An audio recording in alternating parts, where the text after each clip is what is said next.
quand on aime, on ne regarde pas la couleur de peau, on ne regarde pas la race, on ne regarde pas l'ethnie, on ne regarde pas la culture. C'est bien, c'est pour des couples mixtes. Ça, c'est quand on aime.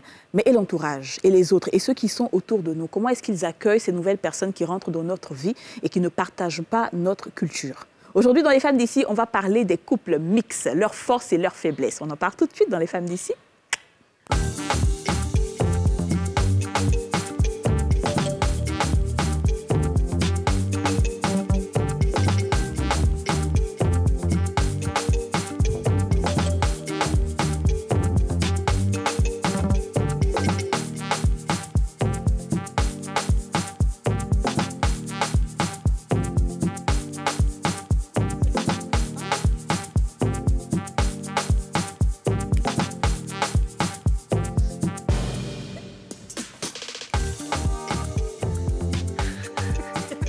C'est bien, non mais c'est bien, c'est parce que t'as la meilleure robe de toute façon. C'est aujourd'hui là. Ouais, la meilleure robe.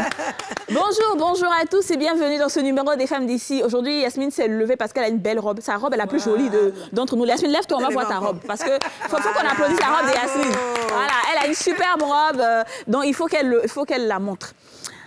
Il est 13h05 et comme tous les jours à 13h05, les femmes d'ici prennent le pouvoir. Si vous êtes une femme, que vous êtes sur cette planète Terre, que vous parlez français, et puis à 13h05, vous n'êtes pas devant votre télévision, c'est qu'il y a un problème. Elles ont péché. Voilà, vous avez péché. Si vous êtes un homme et que vous êtes sur la planète Terre et que vous parlez français et que vous n'avez pas envie de savoir ce que les femmes pensent, c'est qu'il y a un problème. Il y a un problème. Et aussi, nous sommes aussi sur Facebook, sur la page NCI. Nous sommes en direct. Alors, partagez et mettez les cœurs. S'il vous plaît. Ça va les filles? Super bien. Ça va? Aujourd'hui, on a la pêche. Ouais, comme pêche de d'habitude. pêche. Comme d'habitude. On est quel jour? On est vendredi. Vendredi. Vendredi, c'est quoi? Vendredi, qu'est-ce que ça passe? C'est le week-end. C'est comme ça. Et les week-ends. Le sujet Alors, croustillant. Les filles, aujourd'hui, on parle des couples mixtes. Les personnes qui se mettent ensemble alors qu'ils sont peut-être pas de la même race, de la même ethnie, de la même culture. En tout cas, on en voit beaucoup. Il y a beaucoup chez qui ça marche, mais il y a d'autres chez qui ça ne marche pas du tout. Est-ce que vous connaissez un peu des couples mixtes, ou bien si vous avez déjà été en couple? Écoute, je suis issue d'un couple mixte. Donc, comme je l'avais dit la dernière fois, le père ivoirien, la mère française. Ils ont vécu ensemble pendant 20 ans. Ça s'est, on va dire, plus ou moins bien passé, sauf que c'est vrai que ça a été très, très difficile au début, l'entourage. La culture, la différence on va dire, d'origine, ça a été quand même assez difficile de faire accepter ça, surtout du côté de la mère. Mais entre eux, effectivement, l'amour était là, ça s'est passé bien jusqu'à, bon, malheureusement, qu'ils se séparent, mais je suis donc, je suis même, voilà, comme on dit, le fruit de cet couple. amour. Ouais. Et Mais c'est vrai que c'est pas facile. C'est pas facile. C'est pas facile. Tu pourras en parler avec nous aujourd'hui. Enfin, moi, pareil, hein, comme Aurélie, donc libanais, ivoirien, c'est très Excusez-nous. Mais aujourd'hui... Nous, on va sortir. Aujourd'hui, je ne vais pas parler de mes parents. Parce qu'il faut les laisser un peu respirer. Et les autres, c'est bon. Mais je connais beaucoup de gens dans mon entourage qui sont mariés à des Français ou même des Chinois, même Mauritaniens. Et puis franchement, c'est vraiment pas facile parce que c'est des deux côtés. Hein. On a l'impression des fois que c'est les Libanais qui rejettent les Ivoiriens, mais c'est aussi les Ivoiriens qui rejettent les Libanais. C'est vraiment des deux côtés. C'est difficile et c'est les enfants qui payent. Hein. Ouais. Dis, tes parents sont quoi? C'est un mariage mixte. Attendez, je vais vous expliquer. Ouais, dis-nous. Mon père, c'est nous faux. Oui. Maman est Tagbana, c'est pas mixte. C'est mixte. Je suis d'accord. Voilà. Dans ton corps, là où tu es. Petite femme. J'en connais des couples pour qui ça a bien marché, où la famille a été très réceptive. Et puis pour d'autres, ils les ont laissés être en couple comme ils voulaient, mais dès qu'ils ont parlé de mariage, c'était un non catégorique. C'est ça. Donc, c'est vrai que c'est difficile. Quand tu te mets à la place de la personne, c'est très compliqué. Ouais. Et aujourd'hui, on va parler des difficultés de ces couples mixtes. Mais d'abord, on va aller voir dans la rue Sanim ce que les gens pensent des couples mixtes. Quelles sont les difficultés que rencontrent ces couples mixtes-là? Et on vous écoute.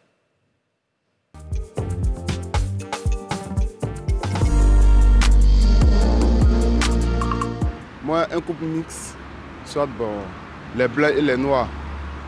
Pour moi, je sais que la femme, du coup, si elle cherche à rencontrer un blanc, pour elle, c'est de l'argent. C'est ce qu'elle voit, c'est ce qu'elle pense. Bon, oh, pourtant, bientôt, bon, si ce blanc-là a découvert ça, bon, c'est fini pour elle. Bon, un couple mixte, c'est-à-dire un couple où il y a soit le partenaire blanc ou noir, bon, je crois qu'il y aura un problème de culture. Ici, il y aura un problème de culture parce que là, il y a une différence de culture. Voilà. Donc, je crois que ça sera là le problème. Couple mixte, là, moi, je ne trouve pas qu'il peut y avoir des difficultés.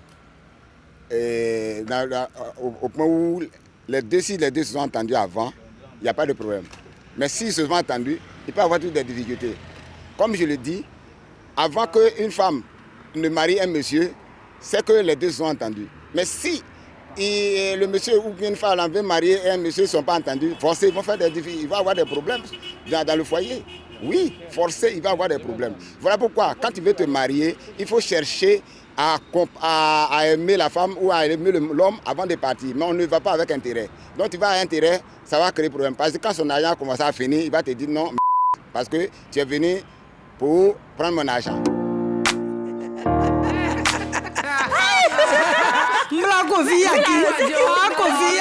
Laissez le micro. Qu'est-ce qu'il y a?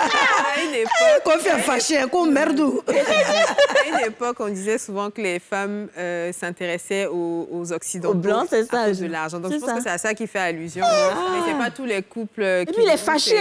Tu sens, oui, tu es fâché en colère. Tu sens que c'est quelqu'un qui a failli faire ça dans sa vie. C'est Baoulé. Baoulé, on dit que Baoulé est blanc. Les blancs, là. Le blanc a fait des plans fouets. Alors les filles, on va en parler avec nos invités qui sont des couples mixtes. On va d'abord appeler un enjaillé. Ça veut dire que, de toute façon, il enjaille là. C'est comme ça qu'il est parti trouver femme aussi pour l'enjailler. Il s'appelle Mo l'enjailleur, s'il vous plaît. Oh là là. Comment ça va? De te revoir. Moi aussi, tiens, ça fait quand même un bon moment, hein? L'enjailleur. N'est-ce pas? Ça va bien? Ça va très bien, merci. C'est et un vous? plaisir de t'avoir ici. Ben, moi, pareillement, c'est autant un plaisir pour moi. Ouais? Tu suis l'émission à distance? Bien évidemment. Ben oui, qui suit pas, quoi. Bien sûr qu'on suit. Qui suit pas cette Qui émission? suit pas cette émission? Ah, ben oui, ouais. Franchement, oui. Oui. Oui.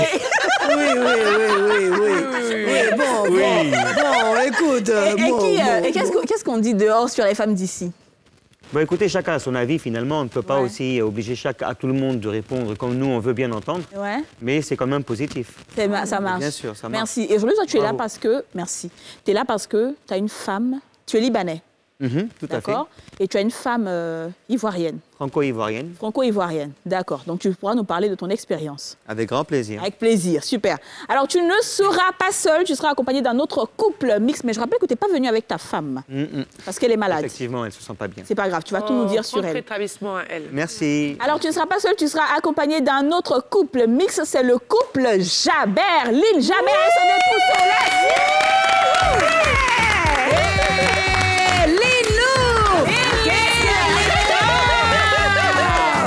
Oh là là là là là. Bonjour, monsieur Jabert. Bonjour. Allez, installez-vous. Ça fait plaisir. Merci. Bonjour, bonjour. Bonjour. Le couple Jabert.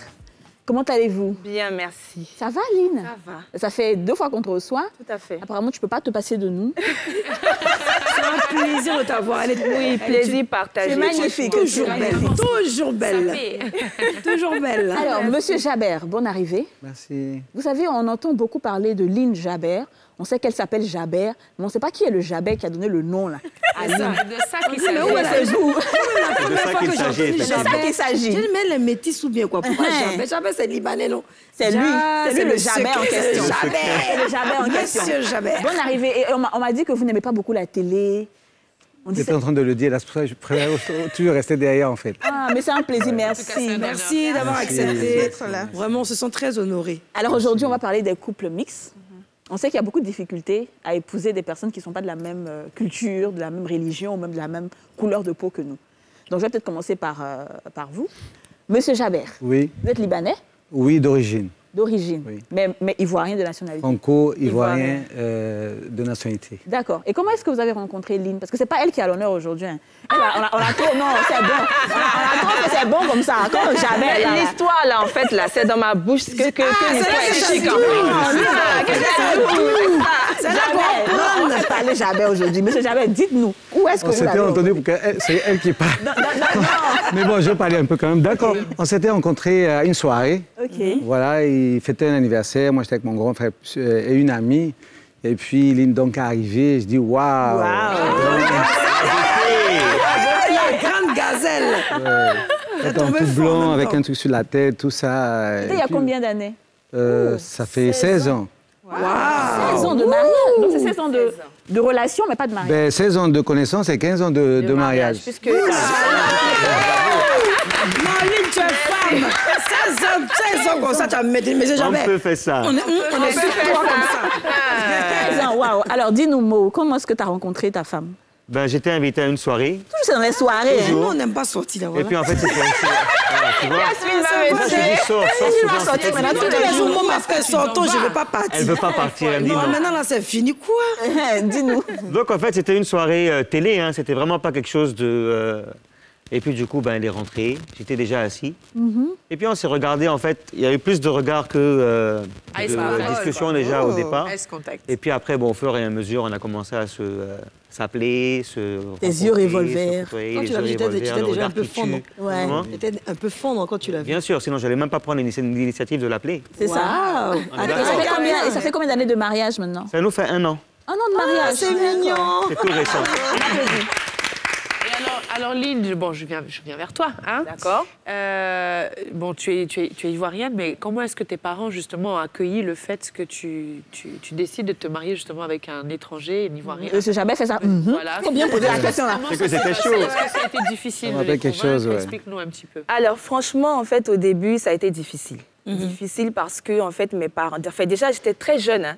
Il faut dire que j'ai connu mon mari, j'avais à peine, 19 ans à peu près. Donc, j'étais hyper jeune et tout. Donc, mes parents étaient un peu sceptiques parce que mon père, voilà, n'était pas très confortable avec l'idée, en fait, que j'épouse ou bien que je fréquente un étranger, surtout un Libanais, parce qu'on sait que, bon, franchement, fait une idée, maintenant, ça commence à changer un peu. Vrai, Mais franchement, 16 ans en arrière, il n'y avait pas beaucoup de couples voilà, ivoiriens et libanais. En général, excusez-moi, hein, c'est la réalité, mais avant, les Libanais sortaient qu'avec les Africaines juste pour découvrir ou pour voir ce que ça donne. Mais c'était très rare les mariages libanais-ivoiriens. Donc franchement, mes parents n'étaient pas d'accord, ma mère encore moins. Parce que déjà, quand on s'est connus, il était en fin de relation. Et donc, ma mère a dit non, c'est ma fille, c'est ma dernière, je n'ai pas de problème et tout ça. Laissez mon bébé en paix, qu'elle parte à l'école. Et moi, j'étais vraiment amoureuse. Franchement, il a travaillé mon esprit, d'une manière manérale, quoi. Comment tu as réussi à convaincre ta famille finalement? Alors, je pense qu'en fait, ce sont les actes. Déjà, 6 mois plus tard, on parlait déjà mariage coutumier. Donc, mes parents ont vu que vraiment, le mec, il était sérieux. Ma mère lui a dit, mais en fait, les Libanais ne marient pas les femmes noires. Il a dit, maman, il y a toujours une exception à la règle. C'est ça, bravo. Je confirme. Et voilà, je confirme. Et tu es de quelle ethnie, sans indiscrétion? Alors, donc, ma mère est de Fresco, Gaudier, et mon père est Bété. Des Gagnois. Tu vois pourquoi je demande ça? Parce que je suis sûre que les internautes sont en train de dire Lynn n'a qu'à nous dire si elle est baoulée ou pas. C'est les baoulés qui aiment les c'est les baoulés qui aiment les blancs. Et Mo nous dira aussi sa plus grande difficulté. Est-ce qu'il y a eu vraiment des difficultés de ton côté? Moi, personnellement, non. C'est vrai? Parce que pas du tout. Parce que peut-être tu faisais la comédie déjà, donc les beaux-parents étaient fans de toi? Non, absolument rien à voir. Moi, déjà, mon frère est né. Il est marié à une Ivoirienne depuis 30 ans maintenant. Donc, quand elle disait depuis 15 ans qu'elle est mariée, bon, ça me paraît pas étrange parce que moi, mon frère l'a fait. Et mon père, il a beaucoup voyagé en Côte d'Ivoire. Donc, il faisait toujours des allers-retours en voiture. Il travaillait, en fait, dans le café et le reste. Et puis, du coup, on a grandi dans cette ambiance. Donc, je vois pas pourquoi est-ce que ça va compliquer les choses. Pas du tout. C'est les époques aussi, comme tu as glissé, quoi. Mais tes beaux-parents, quand ils t'ont vu la première fois, ils sont tombés automatiquement, ils t'ont visité amoureux de toi en même temps. Moi, personnellement, aimé, oui. Je veux dire. Oui, automatiquement. Parce que déjà, à la base, mon beau-père, que j'appelle papa même déjà, et maman aussi, c'est la même chose, qui au départ voulait vraiment pas d'arabe ou de noir parce que voilà quoi, il voulait pas, il n'était pas prêt. Mais c'est bizarre parce que dès qu'on a eu à parler lui et moi, ben, il s'est assis, il a commencé à rigoler comme si. Donc c'était vraiment. C'était bien. Très facile, aucun problème. Tu as marmaillé un peu le vieux là-bas. Non, même pas marmaillé le vieux. Donc, Mo, tes beaux-parents n'ont pas eu de problème avec toi. Ton beau-père a commencé à rigoler dès que vous avez parlé au téléphone. On a parlé, mais en fait, elle avait mis le haut-parleur parce qu'elle n'était pas très sûre en fait de la réaction de son papa. Mais non, elle-même, elle était étonnée. Elle a commencé à rire, mais elle a commencé à... Enfin, elle est partie. Elle s'est éloignée du téléphone pour rire en me regardant, beau, genre, waouh. C'est trop beau. Elle s'y attendait pas. Elle dit, mais comment le petit Libanais l'a marmaillé mon papa comme ça? Je n'ai même pas marmaillé quelqu'un, je jure. Mais du coup, alors si c'est pas ta belle famille, mais et toi, tes parents? La communauté libanaise, parce que je pense que la communauté libanaise aussi, c'est un peu difficile. En fait, mon père, pour le mariage de mon grand frère, mon frère aîné, il était totalement d'accord, il n'y avait aucun problème. Ma mère, elle était un peu réticente, c'est vrai. Mais à moi, mon mariage, pas du tout. On a même tous été étonnés de l'acceptation qui est facile, en fait, qui a eu lieu. Donc, du coup, on s'est dit, bon, cet enfant-là, apparemment, laissez-le où il est. En tout cas, c'est mieux. Il y a Dieu dedans. Il y a Dieu dedans. Peut-être que aussi ton frère et son épouse, c'est une bonne femme, elle a été peut-être soumise. Oui, bien évidemment, elle a dû montrer son bon caractère aussi, peut-être aux parents. Donc, on s'est dit, bon, allez, on n'a plus de préjugés. Moi, j'allais poser aussi la même question à M. Jaber, de savoir que c'est vrai que dans les communautés libanaises, il est très difficile pour un homme de marier même une femme étrangère. Comment est-ce que vous avez réussi justement à convaincre la famille, de votre côté surtout, pour réussir à marier notre sœur, comme on dit? Voilà, donc convaincre, c'est un peu trop dit. Parce que j'ai pris mon indépendance très jeune. D'accord. Et mes parents respectent mon choix, ma liberté. Ils me respectent aussi. Ils savent que si j'ai choisi Lynn, c'est que j'ai fait un bon choix. Et ils n'ont pas de problème avec... qu'est-ce que je dirais, la couleur ou les... D'accord, voilà. Et ils ont connu Lynn, donc... enfin, mon père était décédé déjà. Maman l'a connue et elle a beaucoup aimé Lynn. Et de tous ces 15 années, elle est décédée récemment, mais elle a vu que Lynn prenait soin de son enfant. De son fils. Et elle a beaucoup aimé Lynn, voilà. Lynn même est allée au pays et tout, même à Londres, au Liban, tout ça. Sans nous dire. J'ai kiffé, franchement. Beyrouth. Ma mère était entre Londres et... en parlant des villes, Beyrouth, Saïda, Nabati, tout ça, elle est partie partout. Jounier, Faraya, tout ça. Ah ouais. Tu parles un peu libanais aujourd'hui ou pas? Un petit peu quand même. Et ma mère était entre Liban et Beyrouth, puisqu'ils font la navette, la famille font la navette. Donc, chaque année, Beyrouth, Liban, donc on partit chaque année les voir. Donc, toute la famille. Ce que moi, je veux savoir, c'est est-ce que les cultures... Parce qu'on sait que les cultures diffèrent. Bien sûr. Il y a forcément des choses qui passent en Côte d'Ivoire, mais qui ne passent pas chez les Libanais. Il y a forcément des adaptations. Franchement, je pense que avec une certaine ouverture d'esprit, parce que bon, en fait, moi j'ai eu la chance, ma belle-mère était à Londres, donc elle avait même la nationalité anglaise et tout, donc franchement elle était très ouverte d'esprit. Je l'emmenais au salon de coiffure, elle kiffait même les rajouts des fois, les make-up, les maquillages et tout, donc il y avait une certaine complicité. Et franchement, ses parents, à lui, en fait, ont fait aussi de la Côte d'Ivoire. Donc, la nourriture ivoirienne, ils aimaient, le foutou, la sauce graine et tout. Donc, honnêtement, à notre niveau, il n'y a pas eu trop de déphasage culturel. C'est-à-dire qu'en fait, ce qui est bien, pardon Lydia, c'est que plus tu es intégré dans un pays, moins tu sens la différence entre les cultures. Mais par contre, il y a des personnes qui viennent d'arriver ou qui sont des experts mais qui veulent s'installer, qui ont par contre beaucoup de mal à vraiment s'intégrer. Et c'est ça le problème. C'est là où vient le problème. Donc en fait, moi, ce que je voulais demander, c'est... Tout à l'heure, elle a parlé de repas. Il y a par exemple des cérémonies BT, peut-être dans la façon de célébrer le mariage. Quand une femme accouche, comment est-ce qu'on la traite? Est-ce que ça, c'est différent? Bon, c'est certainement différent, entre le Liban et la Côte d'Ivoire, mais est-ce que ça a créé des couacs? Par exemple, il faut aller en famille pour que maman s'occupe ou alors rester à la maison, tout ça. Comment vous avez géré? Alors en fait, moi, quand j'ai accouché, ma mère est venue pour s'occuper du bébé. Et ma belle-mère, en ce moment, je pense qu'elle était à Londres. Elle n'était pas là. Donc, on a fait comme à l'africaine, quoi, normal et tout. Mais c'est vrai que de là-bas, elle appelait parce que j'avais des petits soucis avec le lait. Donc, elle donnait des recettes libanaises, la nourriture, des trucs à manger pour favoriser la montée de lait et tout ça. Donc, vous, c'est vraiment un mix qui a bien marché. Voilà, c'est vraiment un mix qui a vraiment bien marché. Et il t'arrive de faire la cuisine, tu connais? Oui. Tu connais les plats libanais? Exactement. En fait, elle m'a appris à faire de la salade fatouche. Elle m'a appris aussi fait la recette là, avec le bœuf et tout, et le riz, là, j'ai oublié le nom. Mohamed Yaourt, là. Exactement. André, tu aimes ça, hein? Je connais bien ça. C'est bien ça. Alors, dis-nous, Mo, et toi, côté cuisine, comment ça se passe à la maison? Tu manges de tout parce que tu es plus ou moins ivoirien? Ou bien... Ou bien ta femme a dû... Bon, généralement, tous ceux qui me suivent sur les réseaux sociaux, hein, vous-même, vous savez, hein, ils savent tous comment on a fait de placali, foutou, acheke, gaba même, surtout le matin. Ouais. Ils savent ça, donc du coup, je n'ai même pas besoin de parler, ils connaissent. Ils connaissent, donc du d'accord. coup, non, pas du tout, j'adore. Ah oui, j'adore. Et ta femme fait des plats de chez toi, non? Enfin, des plats libanais, non? Non, pas vraiment. Elle a dit qu'elle était franco-ivoirienne. Elle est franco-ivoirienne. Mais ivoirienne, là, c'est quel côté? Annie. Annie. Hein, c'est pas loin de Baoulé. C'est pas loin de Baoulé. D'accord. Et les célébrations de mariage, les traditions, comment ça s'est passé? Bon, moi déjà, je suis quelqu'un d'assez ouvert. Et étant donné que c'est moi qui ai marié ma femme et que ma femme qui m'a marié, donc on se comprend déjà à la base. Donc du coup, non, pas eu de problème d'intégration du tout. D'accord. Mais quand même, passé comme du... Mais c'est vrai que vous deux, ça a été facile. Mais c'est vrai que c'est pas du tout comme ça. Il y a des cas très compliqués. Il y a des milieux ici, libanais, qu'on connaît, où quand on arrive et qu'on a une femme africaine, entre griffes, on est très mal vu. Très, très mal vu. Les gens, à peine s'ils vous donnent... Enfin, ils vous regardent, ils vous dédaignent. Même et même ceux qui viennent du Liban aussi, ils n'apprécient pas les Libanais, même qui sont là depuis. Ils trouvent que ce sont des gaous, ils sont devenus trop africains, et que ceux qui viennent du Liban sont mieux que ceux qui sont restés longtemps. Je vis personnellement ce problème-là. Voilà, donc comment c'est ça? Qu'est-ce que tu vis exactement? En fait, parce qu'il y en a plein qui arrivent nouvellement du Liban et qui nous voient en fait intégrés dans la culture africaine et qui se disent mais c'est quoi tu fais là? Et tu vois pas que c'est vilain? Regarde comment tu es ceci, comment tu es cela. Mais c'est que lui, il a venu chez quoi? Tellement dénigré que tu te poses même des questions. Là, je vais rajouter quelque chose là. C'est de là tout part en fait. Exactement. Vous savez, il y a un Dieu et c'est Dieu qui nous a tous créés. Tout à fait. On est né en Côte d'Ivoire, on a grandi en Côte d'Ivoire.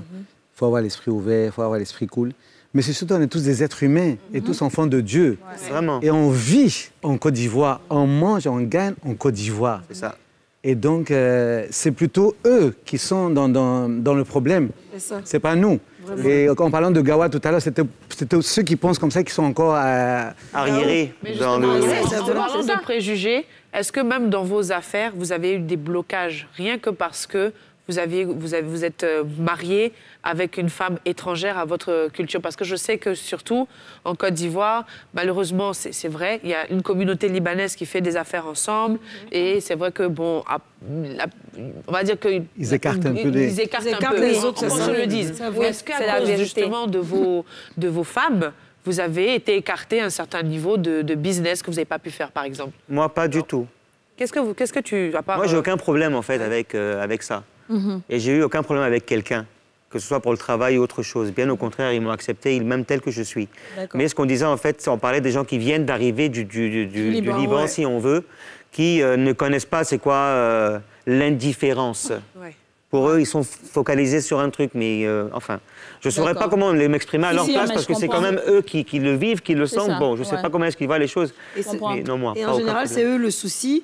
Et qui donne une mauvaise réputation à la communauté libanaise. Et nous-mêmes qui sommes nés même ici et qui avons grandi ici, on a des problèmes avec eux. Oui, justement. Ils vous traitent comme des étrangers. Ils nous traitent comme des étrangers, pourtant nous sommes tous pareils. Exactement. Je ne peux pas faire l'avocat du diable, mais c'est vrai que quand tu vis dans un pays et que tu t'intègres très facilement, tu as tendance à laisser un peu les traditions de ton pays, à commencer à célébrer différemment. Donc je pense que c'est ça le problème véritable pour eux, parce qu'ils ont l'impression peut-être que vous avez perdu de votre culture à vous. On a toujours notre culture. Elle y est toujours. Oui, ils ont toujours, oui. Les salons de coiffure, par exemple, dans certains quartiers, comme au résidentiel, entre griffes, quand vous arrivez, il n'y a que des femmes libanaises. Exactement. Qui portent le foulard, là, qui sont voilées. Et quand moi-même qui suis peut-être métissée, quand j'arrive, je suis africaine. Donc on va commencer à te regarder de haut en bas. D'une manière. D'une manière, parce qu'elles viennent d'arriver, elles ne connaissent pas. Voilà. Mais c'est Jaber, il connaît beaucoup ça, parce que... Il ne fait que sourire, il se dit... Je sais, parce qu'effectivement, tout ce que vous dites fait partie de tout ça. Effectivement. C'est dommage. Après, oui, Mais je me dis, bon, avec le temps, un peu, tout ça va rentrer dans l'ordre. Quand on regarde l'époque à laquelle vous vous êtes mariés, Merci. où tout passe crème, on se rend compte que les choses évoluent. Oui, ça évolue. Est-ce que Lynn, à un moment, toi, tu t'es sentie, quand tu marchais avec lui, par exemple, les gens t'ont regardé bizarrement? Oui, préjugés, honnêtement, surtout. Oui. Surtout, en fait, à mon premier voyage au Liban, honnêtement, j'ai un peu subi le racisme, franchement. Tu penses? Oui. Dans ma belle famille, franchement, ils sont ouverts d'esprit, ils ont voyagé et tout, c'était super.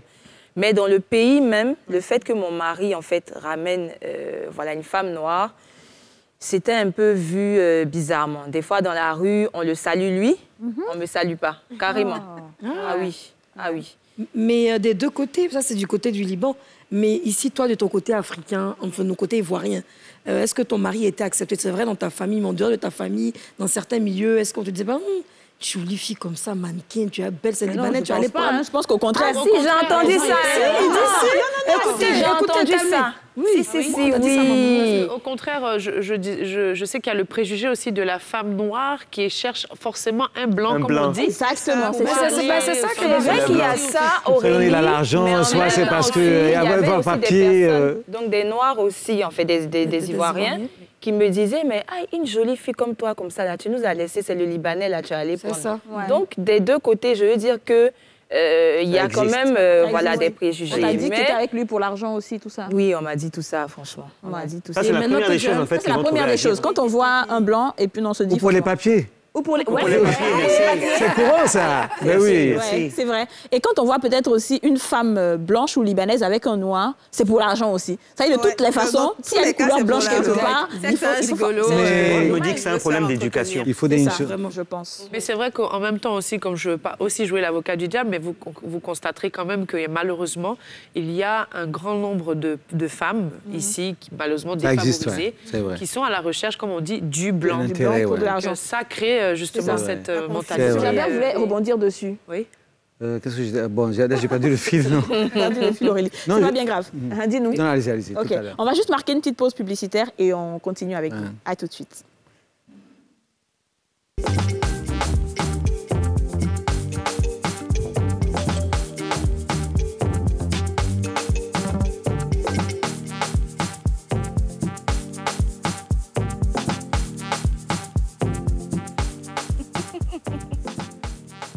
Nous sommes de retour sur le plateau des Femmes d'ici où l'émission continue avec nos couples mixtes. Nous sommes avec Molon Jailleur, s'il vous plaît. Sa femme n'est pas là, on lui fait un gros coucou et on lui dit prompt rétablissement. Nous sommes avec Monsieur et Madame Jabert. Monsieur et Madame Jabert, vous le savez, vous connaissez tous un peu Lynn Jabert, donc voilà le mari qui se cache derrière ce nom Jabert. Je vais toujours le dire, parce qu'en fait, elle nous a fatigué Jabert, là, en fait, tu vois. Non, mais en fait c'est bien, parce que moi, je pensais qu'elle-même était Jabert. C'est ça, mais il y a beaucoup de personnes qui pensent ça. Et là, je vois que non, mais... Et un monsieur qui n'aime pas la télé et tout, qui nous fait l'honneur aujourd'hui d'être là. Merci beaucoup. Merci. J'aime la télé, mais j'aime pas être à la télé, en fait. J'ai du mal à m'exprimer. Il regarde sa femme comme ça avec amour. Depuis, on parle là. Oui, il a les yeux d'amour. Mais tu vois que pour nous faire honneur encore, les deux se sont habillés pareillement. De la même marque. Ils sont tout marque. Dites-nous, ce qu'on va dire maintenant, c'est que en plus d'être un couple mixte, vous êtes aussi de religions différentes. Oui. C'est-à-dire que Monsieur Jabert est musulman et Lynn est chrétienne. Oui. Et Mo est chrétien. Musulman, et mon épouse est chrétienne. Est chrétienne. Oh là là, wow. Ça veut dire que vous avez mixé jusqu'à... Le mixage. On donne l'exemple, en fait. Exactement. Il faut que de plus en plus, le monde s'ouvre, et puis voilà, qu'on fasse le métissage et qu'on s'habitue, qu'on s'adapte. Comment ça se passe concrètement? Est-ce que vous faites le ramadan, elle vous aide aussi? Parce que c'est vrai qu'on a eu une émission il n'y a même pas une semaine à ce niveau. Sincèrement, vous êtes de très bons exemples aujourd'hui. Sincèrement, on n'a aucun problème. Pourquoi? Moi, déjà, j'ai fait l'internat chez les sœurs et les frères, donc c'est chrétien. Catholique, ouais. Et je rentrais à l'église déjà. Donc, je me dis l'église où c'est la philosophie de la vie, en fait. Chacun a sa philosophie. Qu'on aille à l'église ou à la mosquée, c'est le même Dieu. Moi, ça ne me dérange pas des fois d'accompagner donc, mon épouse, ma femme, à l'église. Elle, ça lui arrive de m'accompagner à la mosquée, ça ne veut pas dire qu'on le fait tout le temps. Et nos enfants, on leur laisse le choix de prier à un moment ou de prier avec papa. Franchement, c'est très important. Non, vrai, on va laisser terminer. Ok, dis-moi. Dieu m'a béni un peu, vrai. Non, vraiment. Un petit bisou sur la joue quand même. Donc on peut faire sur la bouche aussi si vous voulez. Non, sur la joue. D'accord, ok. Dieu t'a beaucoup béni. Amen. J'imagine. Dis-nous, Mo, c'est pareil. Tes parents n'ont pas été... Bon, nous, déjà, à la base, on n'est pas très pratiquants. Okay. C'est vrai qu'on est musulmans, qu'elle est chrétienne, mais on ne pratique pas trop la religion, on ne va pas se mentir. Ouais, okay. Donc, du coup, c'est vraiment facile. On n'a aucun souci. C'est vraiment facile, on n'a aucun souci. Pas encore. Pas encore? Vous n'avez pas encore d'enfant? Pas encore. Ah, bien. On se dit qu'on va prendre le temps de profiter de ce mariage. C'est vrai, un an. Si on va trop vite après, on n'aura plus de vie, on va être obligé d'être bloqué. C'est vrai. Voilà. Et je pose la question à tous les deux, est-ce qu'il y a vraiment un défi que vous avez eu à relever pour pouvoir garder cet amour-là? Votre plus grand défi? Votre plus grand Aucun défi, être soi-même. Point. Bon, peut-être que moi, quand je suis rentrée dans mon mariage, en fait, mon mari avait déjà 2 filles. Okay. Donc, bon, j'étais très jeune, hein, donc il fallait quand même être assez mature et puis savoir que, bien sûr, les enfants de mon époux sont aussi mes enfants. Donc, en prendre soin, voilà, faire attention, être gentil avec elle et tout ça. Et surtout que j'étais hyper jeune et en fait, je me retrouvais déjà aussi maman. Donc, franchement, c'était un challenge à la fois d'être épouse, femme d'affaires, maman et tout, jeune en même temps. Franchement, c'était assez compliqué, mais bon, avec l'aide de Dieu, tout s'est bien passé. Et vous avez un fils, tous les deux, un enfant, un garçon? Oui, on a 2 garçons. Qui est un artiste d'ailleurs. Hein? Tout à fait. Très bon artiste. Dis-nous, Dija.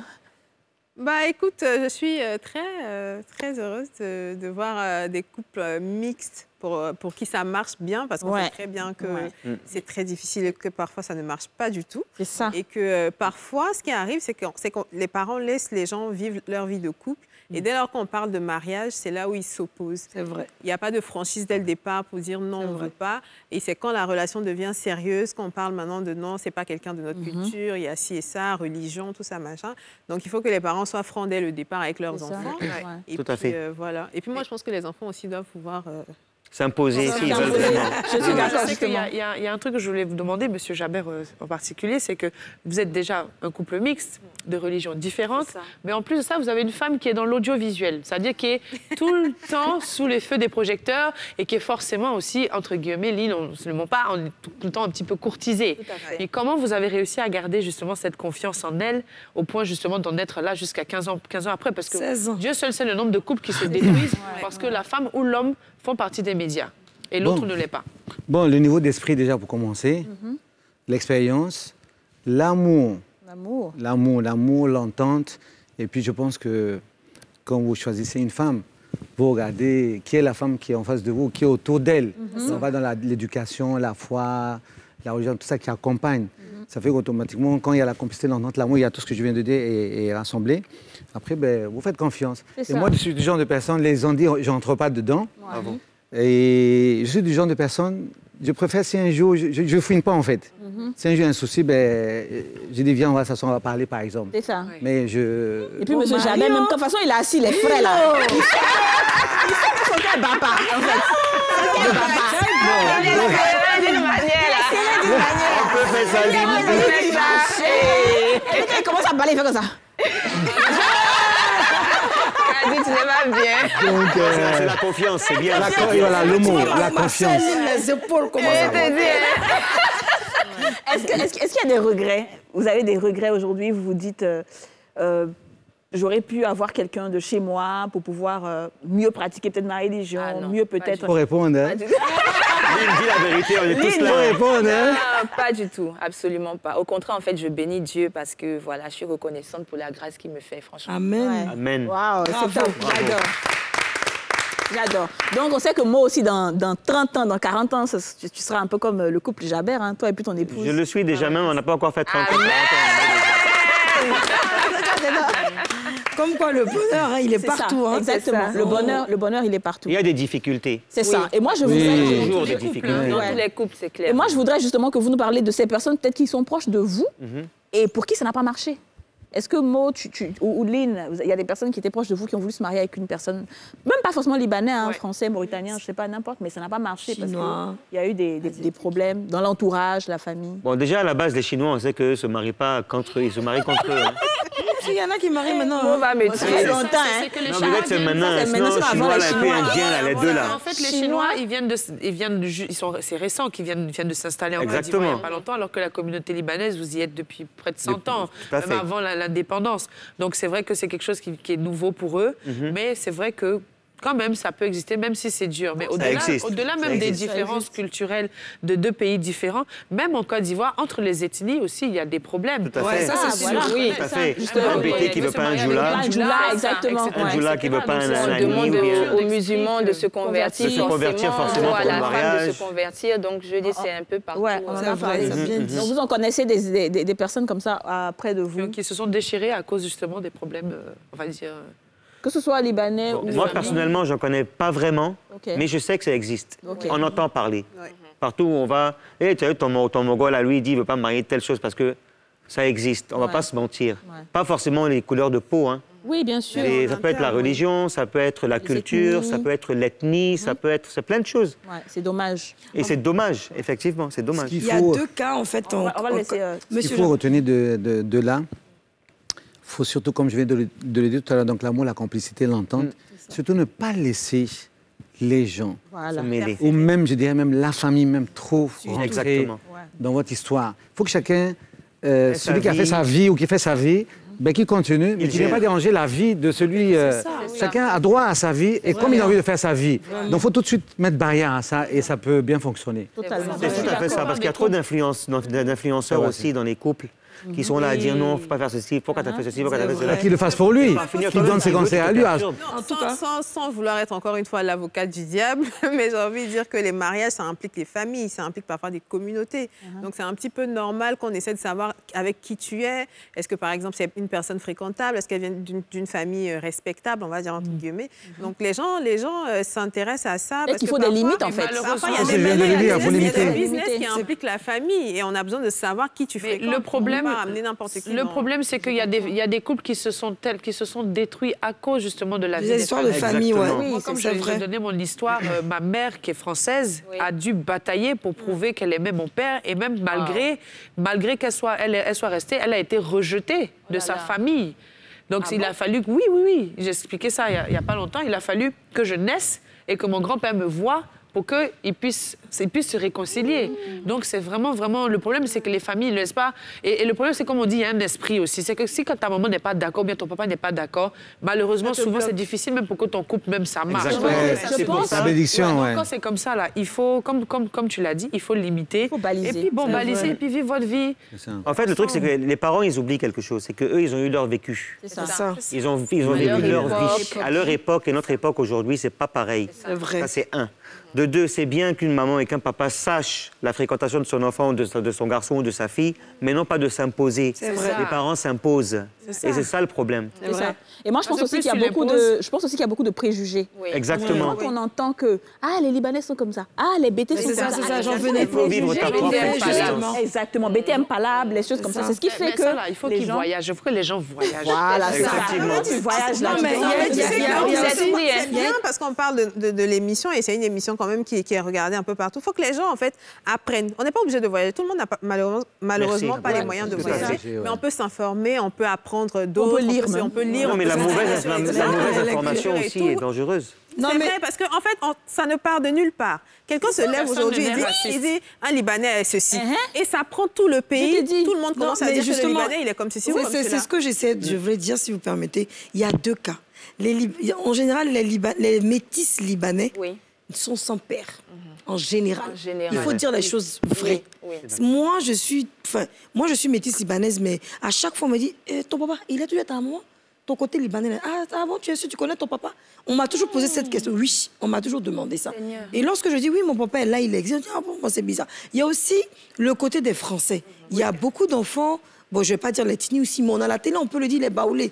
On sait tous que, les baoulés, il y a beaucoup de métis baoulés qui ne connaissent pas aussi leur côté français. Donc, à l'époque, les Libanais d'avant, ou peut-être les Français d'avant, n'avaient pas cette capacité ou n'arrivaient pas à assumer leur relation avec ces femmes-là. Mais aujourd'hui, les choses sont totalement différentes. Moi, mon papa et ma mère, mon père et ma mère, mon père est issu d'une famille, il est le dernier de la famille, et sa famille, quand même, est un petit peu aisés. Contrairement à ma mère qui vient de Trècheville et qui n'a pas forcément des parents aisés. Donc, ça a été difficile. Ils n'ont pas compris pourquoi leur enfant va avec une telle dame. Le son nous l'a dit, mais malgré... Même si on n'a pas l'argent, quand même un peu de dignité. Pourquoi c'est avec un Libanais que tu vas te mettre? Non, franchement, c'est un peu... c'est les préjugés, je pense, il y a beaucoup de préjugés.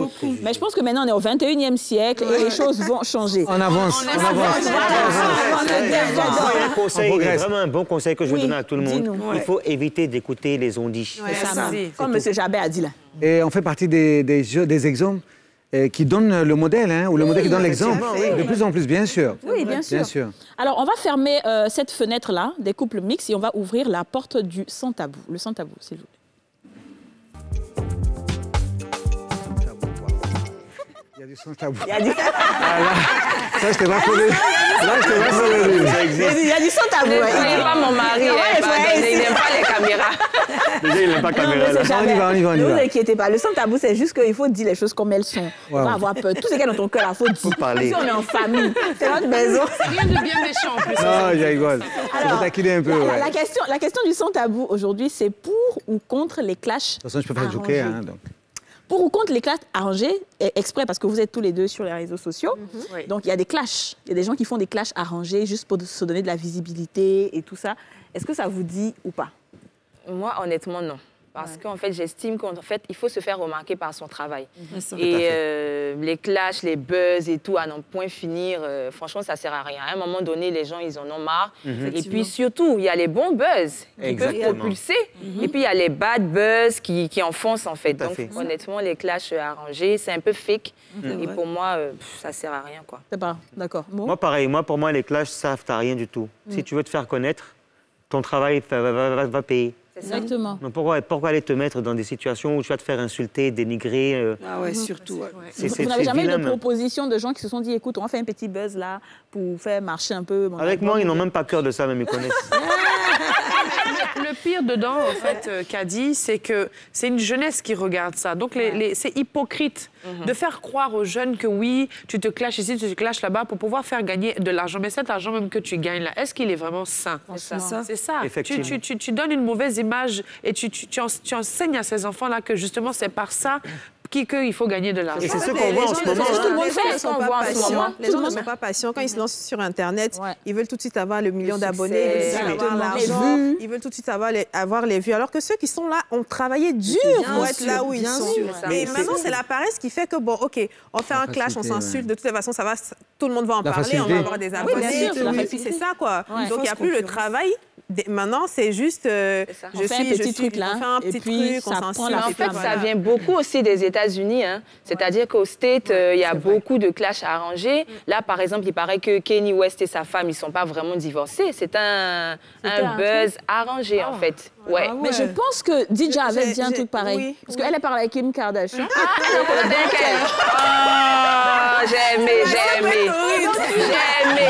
J'ai aimé d'une manière. Le truc, c'est que ça vient, par exemple, de ces nouveaux-là, on comprend.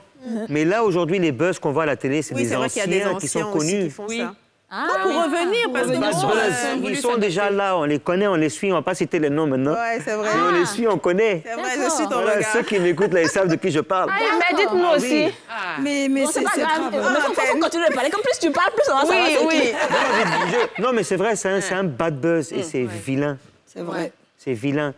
Après, les gens te regardent comment? Exactement, moi c'est ça. Surtout quand ça se découvre. Par exemple, tu as des gens, tu as peut-être des annonceurs, des sponsors qui te regardent, qui ont envie de t'approcher et tout. On se dit, bon, c'est quelqu'un qui fait du bon travail, tout ça. Tu as déjà bien, tu as une bonne assise sur Internet. Et puis tu rentres dans un clash comme ça. Truc comme En général, si vous remarquez bien, c'est pas des gens qui ont vraiment de longues carrières ou bien qui excellent dans leur domaine. Parce que quand tu excelles dans ton domaine, tu as tellement... Arafat, paix à son âme, que son âme repose en paix. C'était le clash. Arafat, c'est un peu différent parce qu'en vérité, Arafat aussi, il était combattu. Et lui aussi, il aimait les combats. Non, mais il avait cette épreuve de force où il a même montré que c'est lui le chef, il règne à l'américaine, quoi. C'était vraiment the gang and the gang. Mais aujourd'hui, il y a des gens qui n'ont pas vraiment de carrière fructueuse, donc ils aiment bien, ils se disent qu'en passant par là, ils vont se faire connaître.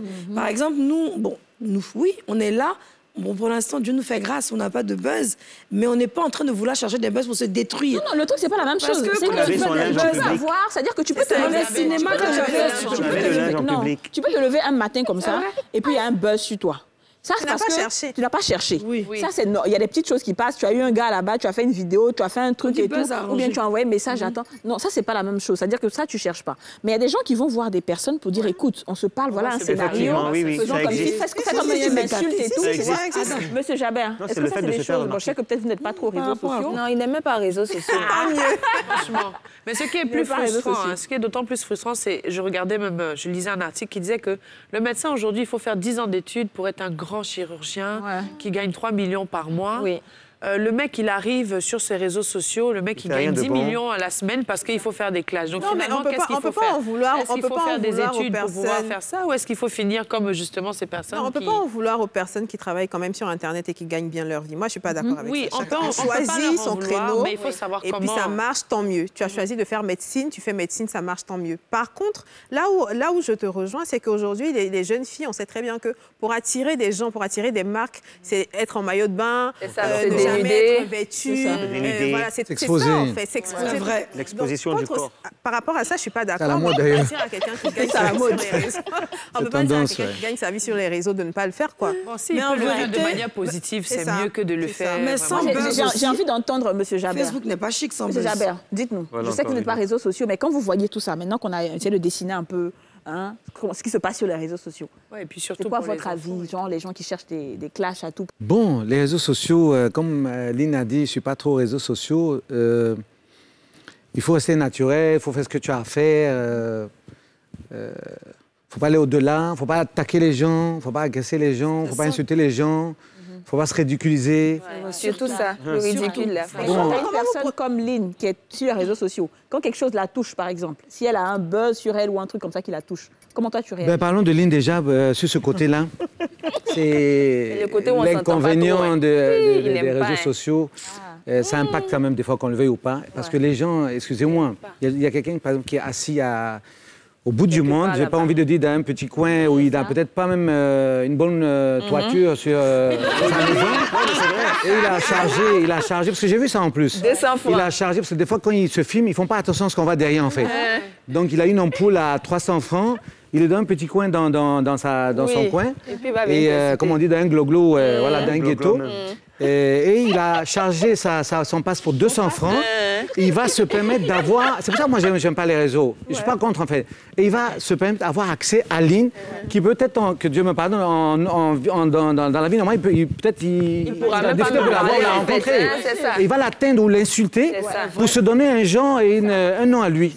Et elle qui est là, si elle est attaquée par jalousie ou par quoi que ce soit, elle a traité de ces gens qui veulent se donner un nom, elle reste une dame qui a voulu se marier, avoir une activité, même si elle est médiatisée, tout ça.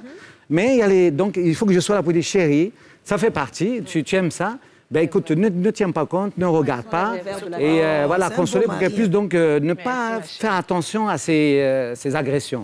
Non, le mot doux, là, c'est chérie, quoi.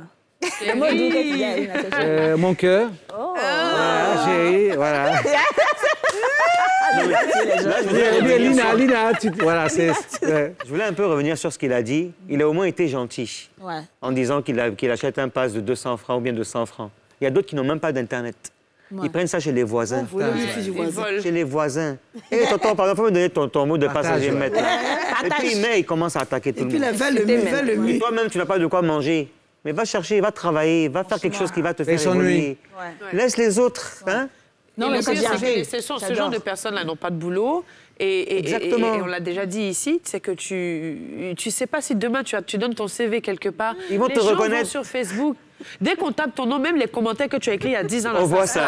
On voit, c'est ça. Sinon, on ne peut plus se cacher. En fait, moi, je pense que s'ils veulent faire un buzz arrangé, ça n'engage que. Mais ce qui fait mal, ce sont les injures, en fait. Des fois, on mêle les enfants, la maman, le mari, la maman, le papa, le grand-père. Et les enfants voient. Oui, les enfants voient. Même les parents même sont décédés, là. On les déterre. On déterre tes parents, on déterre tes parents. Justement, comment vous protégez vos enfants de l'impact des réseaux sociaux? Parce que je sais que vous avez des adolescents quand même. Oui, bon Dieu merci, là, maintenant, ils ont grandi. Mais c'est vrai que moi, quand j'étais à l'époque sur la chaîne nationale, l'émission qui avait vraiment fait beaucoup de buzz et tout, Dieu merci, en fait, à cette époque-là, mes enfants n'avaient pas Internet. Donc déjà, en fait, on parle beaucoup avec eux. Donc, en fait, je leur explique que maman, voilà, par rapport à son boulot, est médiatisée et tout. Donc, il y a un peu des avis qui peuvent venir de part et d'autre et tout ça. Donc, faites attention, n'allez pas sur tel site, ou bien même quand vous voyez quelque chose, venez me demander d'abord et tout ça. Donc, c'est vraiment beaucoup de dialogue pour essayer, en fait, de les prévenir, en fait. Ça fait partie de l'éducation, la sensibilisation. Voilà. Et puis, vous l'avez dit, c'est des ignorants. Et qui se lèvent pour, voilà, ils n'ont pas d'éducation et il faut pas... On essaie de les protéger de notre manière. Ils finissent par s'habituer. D'écriture, même eux-mêmes, ils savent pas même. RR à la fin. Les gens n'aiment pas S. Vous parlez là, il va mettre, je sais pas, vous parlez EG, ou bien ET. Il y a des gens qui n'ont rien à faire. Donc, quand ils s'ennuient comme ça, là, quand tu vois un truc comme ça, un direct, ils sont en bas. Et puis, quand il écrit, il devient la star du direct. Quand lui, il écrit, il a dit là, c'est qu'il a dit. Parce qu'il a joué, il a arrivé. Tu me fais rire. Alors, on va aller à la pub. Excusez, une dernière chose. Et j'espère qu'au sortir d'ici, j'espère que on ne va pas subir ça aussi, hein, parce que les gens... De mon côté, nous pas dire ce qu'ils veulent même. Les internautes là, vraiment super. Ils sont civilisés, ils sont gentils. Ceux qui regardent les femmes d'ici là. Ils sont les chocos quoi.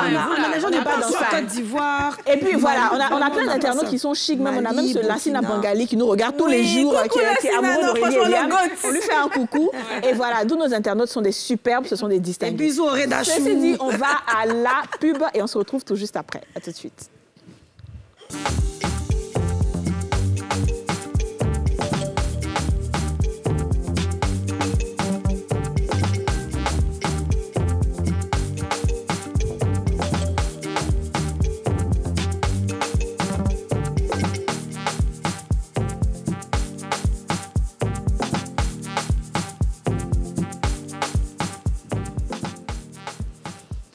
De retour sur le plateau des femmes d'ici, c'est le dernier virage de cette émission. Nous sommes toujours en compagnie de nos trois invités, le couple Jabert, monsieur et madame Jabert, s'il vous plaît.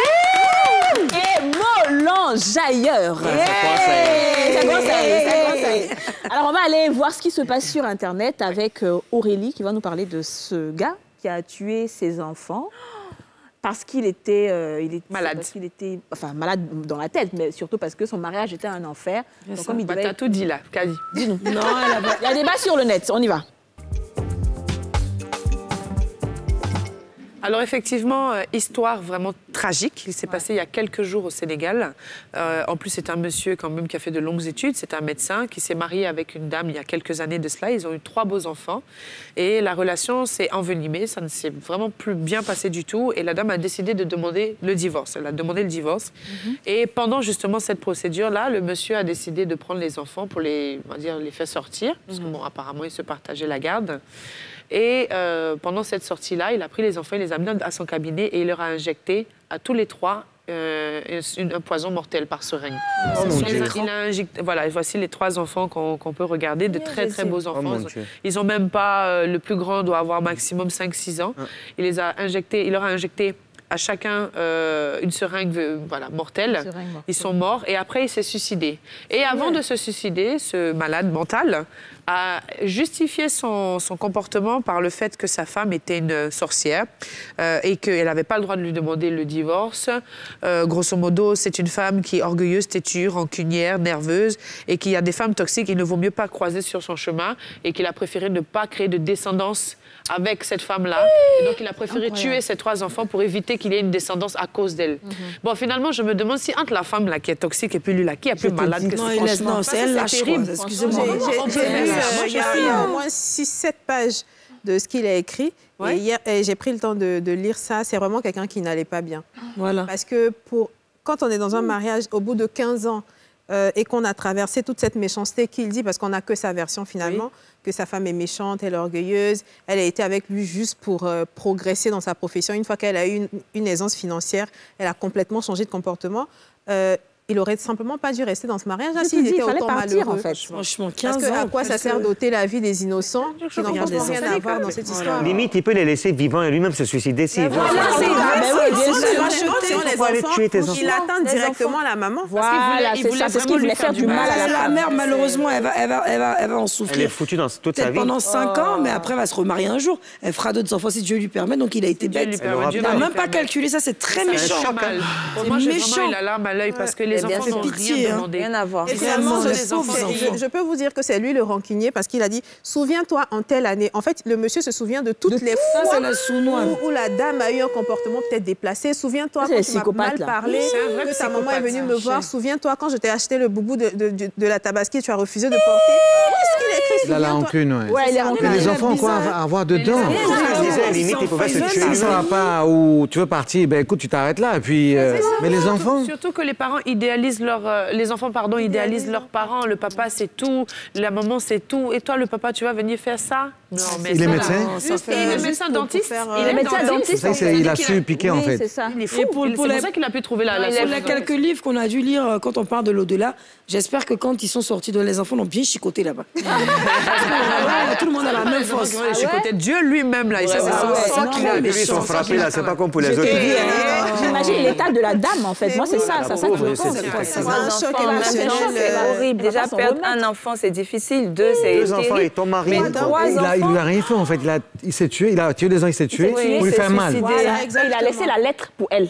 C'est grave. C'est pour ça que quand tu as un homme qui, chaque fois qu'il est dit, comme il est tout ce qu'il a cité là, je suis sûre qu'il a dû citer ça à la femme, mais il ne s'est pas rendu compte qu'il allait commettre un acte. Quand on commence à trop te citer, rancunier, méchanceté, rancunier, sournois, il rit, te pide un coup comme ça, il dégamme, il commence à s'énerver. Machin, mieux vaut te chercher. À ce stade-là, je me dis, peu importe ce que la femme a pu faire, quoi. Enfin, c'est clair, les enfants jusqu'à injecter, et puis ils ont fait confiance à leur papa. Les gens n'ont plus peur de Dieu, en fait. Ouais, c'est ça. Si c'était la crainte de Dieu, il n'aurait pas fait ça. Les garçons, en 2020, à cause des femmes, tu allais te tuer, un enfant aussi. Moi, je pense que le mot ce qu'il faut retenir ici, c'est que c'est vrai, ce monsieur, il est malade. Mais s'il y a des soucis dans le couple, il faut parler. Mais si ça ne va pas, il faut s'asseoir et puis... Se séparer. C'est mieux. Arriver à ce stade-là. C'est ça, vraiment. Il a tellement emmagasiné des choses.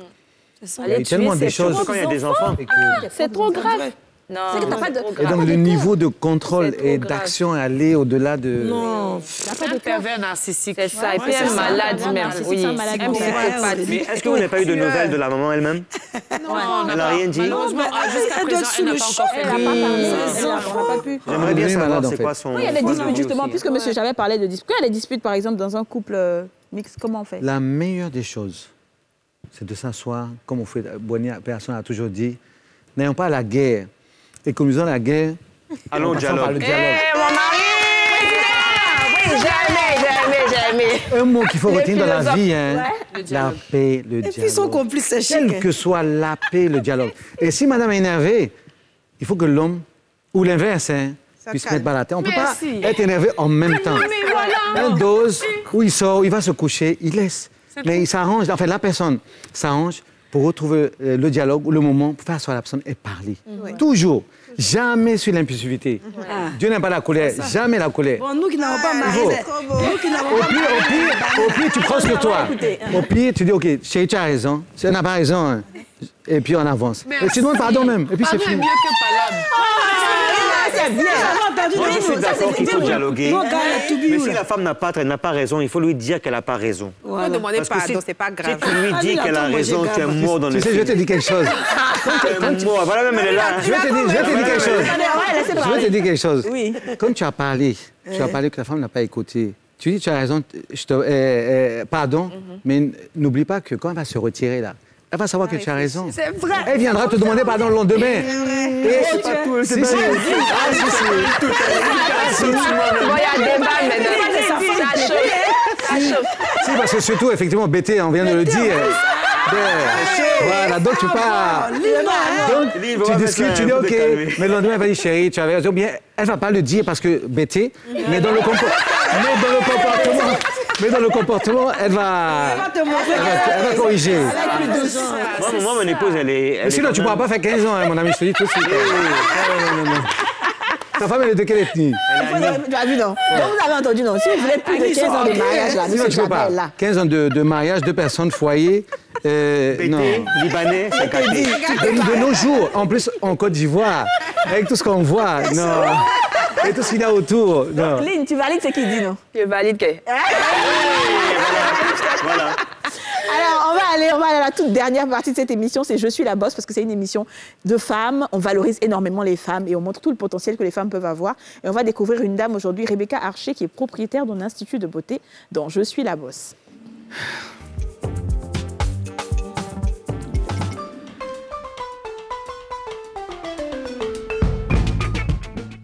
Je suis Madame Archer Rebecca. Ici, il y a comme une clinique de beauté parce qu'on fait un peu de tout. On fait les soins de cheveux, on fait les défrisages professionnels, on a un espace onglerie, on a un espace pour les enfants, on fait les tresses. J'ai appris ça sur le tas et à toutes les formations qui se présentaient à moi après, je m'intéressais à ça et je le faisais sérieusement pour devenir professionnelle. RL Institut a été créé en 1994. C'était RL Coiffure au début. Parce qu'on faisait que la coiffure, les tissages, les coupes de cheveux, la coloration, c'était que ça. Et au fil du temps, bon, c'était aussi la pédicure, manucure et tout. Mais au fil du temps, il y a eu beaucoup d'améliorations. Quand on a commencé RL, il y a moi, et puis il y a moi, c'est Rebecca, il y a ma soeur Lily, dont nous, on était 2. On n'avait que 6 apprentis. Mais aujourd'hui, on a une trentaine. Moi, je suis beaucoup attirée par la mode. J'ai fait d'abord un peu de couture et après, je suis venue à la coiffure parce que je voulais aider une tante. C'est ma tante qui a dit, viens, on va faire la coiffure. Parce qu'elle avait des difficultés avec les coiffeuses. Et c'est comme ça que je suis venue et j'ai mis tout mon cœur. J'ai beaucoup aimé le travail. Quand le métier devient une passion, ça devient facile. Vous voyez, nous sommes passionnés par ce que nous faisons. Et ça nous permet de supporter tout ce qui peut venir comme difficulté dans ce que nous sommes en train de faire. Il y a la passion d'abord. Il faut l'aimer, il faut être passionné. Parce que la coiffure, ce n'est pas un métier trop facile aussi. Ce n'est pas parce qu'on n'a pas réussi à l'école qu'on le fait.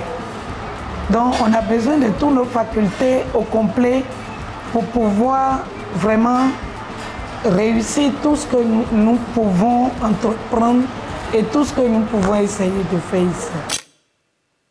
Waouh, c'est top, hein? Bravo. Magnifique, bien. Ça fait quand même 27 ans, hein, depuis 1994. T'as vu? C'est une pro, t'as vu les cheveux, là? C'est très joli. Brillant et très joli. Elle a dit, hein, on ne fait pas coiffure parce qu'on n'a pas marché. Exactement, c'est ça, c'est tout un métier. Mais vous imaginez une coiffeuse qui ouvre son magasin, enfin son salon à 8 h, qui est debout jusqu'à 18 h. C'est fatigant. Jusqu'à 20 h, 21 h, sont debout. Ouais. Souvent même 23 h. Comment on appelle les dames, là, les infirmières? C'est ça. Elles sont debout. Ouais. Alors, je voulais dire les filles, enfin, je n'ai plus de dire les filles. Pardon. Tout le monde, nous sommes déjà à la fin de cette émission. Ah, déjà? J'ai pas envie de vous laisser. Non plus. Il y a un miel ici, là. Il y a un miel, ils aiment ça. Mais c'est jamais. Vous n'êtes pas habitué à la télé, là. Maintenant que vous êtes là, vous n'êtes pas envie de partir, non? Ah, il a aimé. Il a aimé. Ça va. Alors, je vais demander un dernier mot, un mot de fin. Je vais peut-être commencer comme ça. On va terminer par M. Jabé. Parce que c'est lui qui a l'expérience ici. Donc, chacun va donner son mot de fin. Puis après, vous allez faut pas faire ça. Non, là. Alors, Dija, sur couple mix. Bah, vive l'amour, hein. Ouais. Écoute, c'est tout. Vive l'amour. Je suis d'accord. Ouais. Vive l'amour. Mo? Ben, je dirais la même chose. Il faut savoir ce qu'on veut dans la vie. Ouais. Les on-dit et le reste servent à rien. C'est ça. Fais ce que ton cœur te dit de faire. Assume ce que tu veux faire et avance. Top. J'adore. Oublions les préjugés, fonçons, quand on aime, on aime. Il n'y a pas de couleur qui compte, il n'y a pas de race, il n'y a pas de culture. L'amour, c'est universel. Belle émission, dis-nous Aurélie. Alors, pour être moi-même issue comme on dit, d'un couple mixte, ça m'a permis d'être ouverte au monde, connaître deux cultures, être plus, enfin, pas plus intelligente, c'est pas méchant ce que je dis, mais ça donne beaucoup plus de possibilités, en tout cas moins de racisme, voilà. Tolérante. Beaucoup plus de tolérance. Donc, il est important aujourd'hui de savoir que c'est ça qui va créer la paix dans le monde. Donc, Aurélie, ça fait le métissage. Mariez-vous. Vive le métissage. Voilà, vive le métissage. Dis-nous, Lynn Jabert, vous savez que vous êtes assis en cœur, là, les deux pieds qui se touchent. Oh, c'est mignon. C'est trop mignon. On va vous attacher un peu dernièrement, on est parti. C'est assez. Dis-nous, Lynn. Alors, pour moi, en fait, l'amour n'a pas d'âge, de couleur. Donc, voilà, soyez sincères, aimez-vous et puis voilà, vivez votre vie tranquillement. Super. Monsieur Jabert, pour la fin. Quand vous avez tout dit, bon, j'allais dire, sois où tu es bien, en fait. Ouais. Ça. Toi où tu es bien. Ouais. C'est top. Et c'est sur ça qu'on va se séparer. Et moi, je dirais aussi, vive l'amour, arrêtons les préjugés et vraiment assumons nos choix. Assumons nos choix contre vents et marées. On se retrouve lundi pour un nouveau numéro des Femmes d'ici. D'ici là, portez-vous bien. On vous aime de tout notre cœur. Bye bye.